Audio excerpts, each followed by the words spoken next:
At the rate Hamas fighters are surrendering in their thousands, it will make the job easier and faster for the IDF, because going by their projection, they expect to round up serious combat by the end of January. They will now use the whole of 2024 to finish off the rest of the job. They are not committing to any timeline though, at least not in the public. Telling your enemy your timeline might make them to sit it out. Since you've revealed your timeline, they can say, okay, it's just 1 month. Everything will soon be over. We'll wait it out. It's not a good strategy. In fact, let's quote the Israeli Defense Minister, what he told Jake Sullivan, the US National Security Advisor, when he came calling.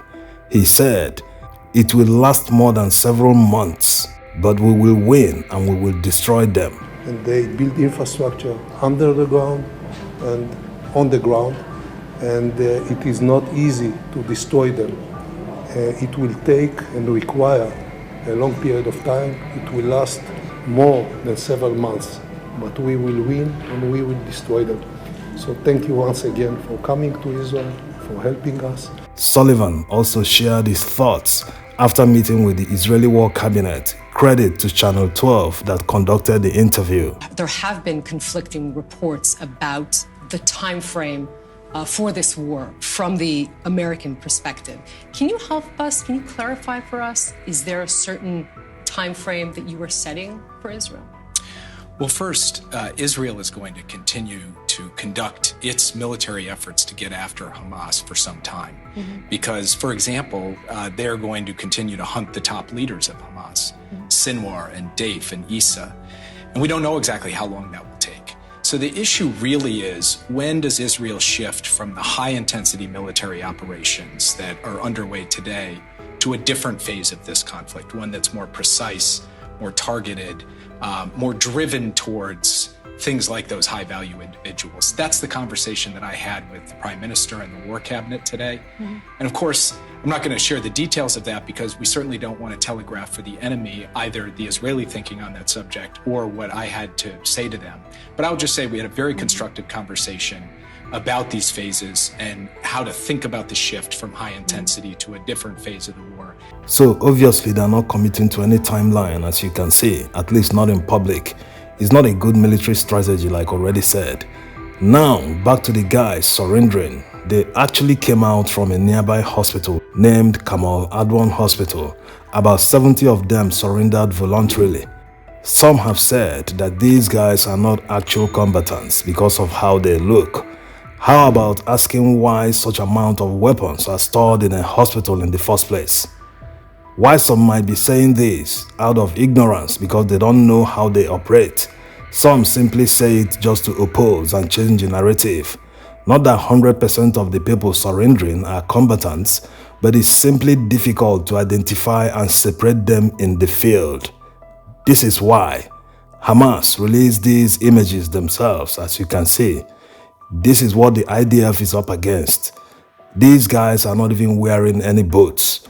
There's no way to differentiate them from ordinary civilians. They are just dressed like normal people you will meet on the streets. And after firing weapons, they can easily run back to where people are gathered, maybe any of the nearby refugee camps, schools, hospitals, anywhere they can hide. That explains why they are embedded in many of these locations to make it easier for them to disappear.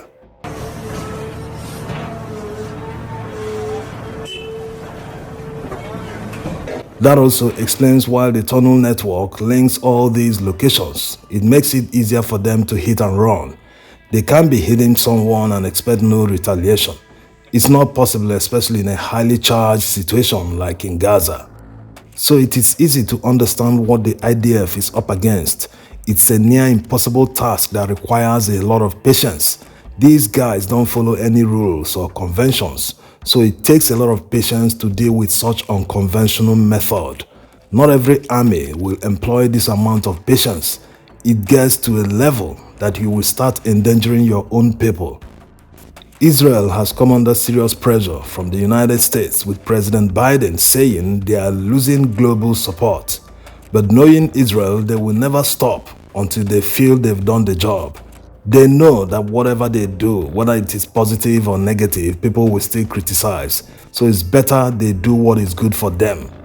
When you say what Israel does, that no other army in the world does that, people will feel you're hyping them, but it is the truth.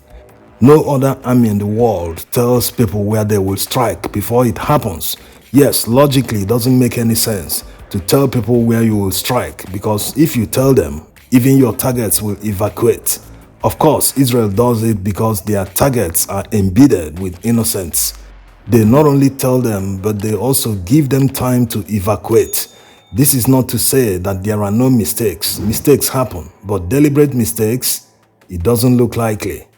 One of the objectives of the IDF in Gaza is to rescue the hostages, and one would think that many of these guys surrendering should be revealing some info to them, but it doesn't look likely.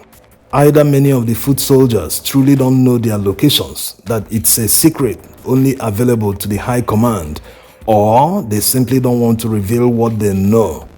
Revealing what they know is the fastest way to end this immediately. And this flyer is proof that they are not giving them any useful information. It's a very tempting offer. The bigger the target, the higher the reward. Here's hoping that they can make a headway so that this can end quickly. Thanks for watching.